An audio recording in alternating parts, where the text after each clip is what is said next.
మనందరికీ తెలుసు కదా, రీసెంట్గా బాలినేని శ్రీనివాసరెడ్డి వైసీపీ పార్టీని వీడటం అయితే జరిగింది కదా. అయితే ఆయన పార్టీని వీడే ముందు జగన్ వల్లే ఓడిపోయాం, జగన్కి మూర్ఖత్వం వల్లే ఓడిపోయామని చెప్పేసి ఆయన కొన్ని వ్యాఖ్యలు అయితే చేయడం అయితే జరిగింది. అలాగే రీసెంట్గా ఇంకొక కీలకమైన నేత కూడా వైసీపీ పార్టీని వీడతారు అని చెప్పేసి ఒక వాదన, ఒక ప్రచారం అయితే పెద్ద ఎత్తున జరుగుతుంది. ఆయనే మనందరికీ తెలుసు కేతిరెడ్డి వెంకటరామరెడ్డి, ధర్మవరం మాజీ ఎమ్మెల్యే. అయితే ఈ యొక్క ఇన్సిడెంట్ మీద, ఈ యొక్క పుకార్ల మీద ఆయన అయితే స్పందించడం జరిగింది. ఆ యొక్క మాటలు ఇప్పుడు మనం తెలుసుకుందాం. రెండోది ఏదో నేను పార్టీ మారుతాను అని చెప్పేసి, so there is nothing like that. ఇక్కడ ఆ విధంగా ఎటువంటి లేదు. నేను ఆంధ్రప్రదేశ్లో రాజకీయం చేసినంత కాలము కూడా వైఎస్ఆర్ ఫ్యామిలీ వెంబడే ఉంటాము, వైఎస్ఆర్ కుటుంబంతోనే ఉంటాము. దిస్ ఈస్ ఇప్పటి నుంచి కాదు, మేము 35 సంవత్సరాల నుంచి కూడా ఆ ఫ్యామిలీ, ఆ కుటుంబం వెంబడే ఉన్నాము.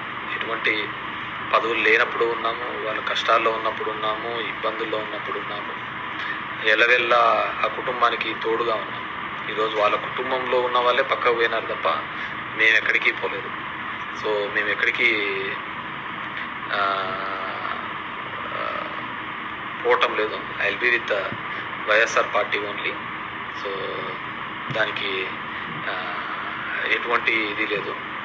సో చూసారు కదా, రీసెంట్గా బాలినేని శ్రీనివాసరెడ్డి గారు వైసీపీ పార్టీని వీడిన తర్వాత ఒక ప్రచారం అయితే మొదలైంది. ఏంటంటే కేతిరెడ్డి కూడా ఆయన వైసీపీ పార్టీని వీడుతారు అని చెప్పేసి. అయితే ఈ యొక్క పుకార్ల మీద, ఈ యొక్క రూమర్స్ మీద ఆయన అయితే స్పందించారు.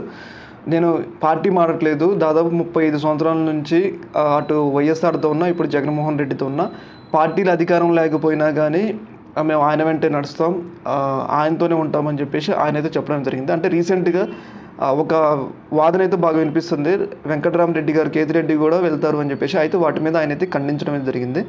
ఓకే మరి, థ్యాంక్ యూ. ఇది వీడియో మీకు ఇంప్రూవేటివ్గా అనిపిస్తే వీడియోని లైక్ చేయండి. ఓకే మరి, థ్యాంక్ యూ.